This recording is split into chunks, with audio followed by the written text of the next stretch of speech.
শনিবার সকাল সকাল মায়ের মন্দিরে চলে এসেছি। দাদা পুজোয় বসছেন।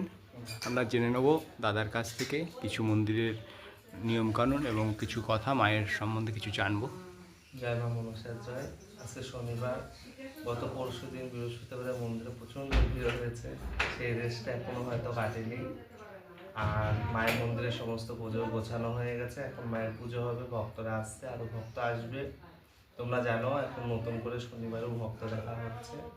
যারা যারা আসতে চাও চলে আসবে শনিবার সকাল 9টার মধ্যে।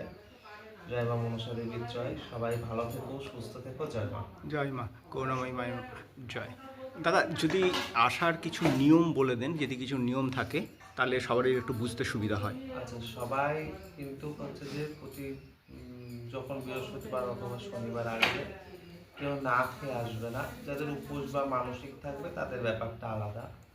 যারা নর্মাল আসবে তারা কিন্তু খেয়ে আসবে, নিরামিষ খেয়ে আসবে, কারণ কেউ না খেয়ে আসবে না। মায়ের মন্দিরে আমি চাই না কিন্তু অসুস্থ হয়ে পড়ুক, ঠিক আছে?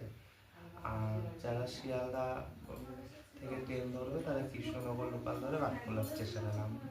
নেমে পাটুলি মনসা বাড়ির ডান সাইডে যে টোটোগুলো দাঁড়িয়ে থাকবে গেটে বলবে, নিয়ে আসবে মায়ের বাড়িতে, ঠিক আছে? আর মায়ের মন্দিরে কিন্তু কেউ না খেয়ে আসবে না। আর বেশি অসুস্থ রোগী মায়ের মন্দিরে নিয়ে আসবে না, ঠিক আছে? এটা মায়ের নিয়ম, ঠিক আছে? আর একটা কথা, যেটা মায়ের মন্দিরে তোমরা যারা আসছো, আগামীতে তোমরা সবাই জানো মায়ের বড় মন্দির হবে। সেক্ষেত্রে তোমরা যতটুকু মায়ের যাদের মানসিক থাকবে তারা ছাড়া মায়ের যতটা ফল মিষ্টি একটু কম দিয়ে আসবে, সেই টাকাটা মায়ের মন্দিরে দেবে, যাতে খুব তাড়াতাড়ি মন্দির হয়। কারণ খুব ছোট জায়গা, আমাদের খুব প্রবলেম হচ্ছে, কারণ দিন যাচ্ছে লোক কিন্তু বাড়ছে, কমছে না। এবার সেইখানে আমাদের একটা ধারণা, আমরা যতটা তাড়াতাড়ি পারা যায় মন্দির কিন্তু কাজ শুরু করবো। সেক্ষেত্রে কিন্তু আমাদের টাকার দরকার, কারণ এখন জানো টাকা ছাড়া কিন্তু কিছু হয় না। তো তোমরা সেই টাকাটা মায়ের মন্দিরে দাও। একটা মন্দির কমিটি খুব তাড়াতাড়ি আমরা কমিটি গঠন করেছি, সেই কমিটির থেকে কিন্তু মন্দির খুব তাড়াতাড়ি শুরু হবে। জয় মা মনসা। জয় মা মনসা।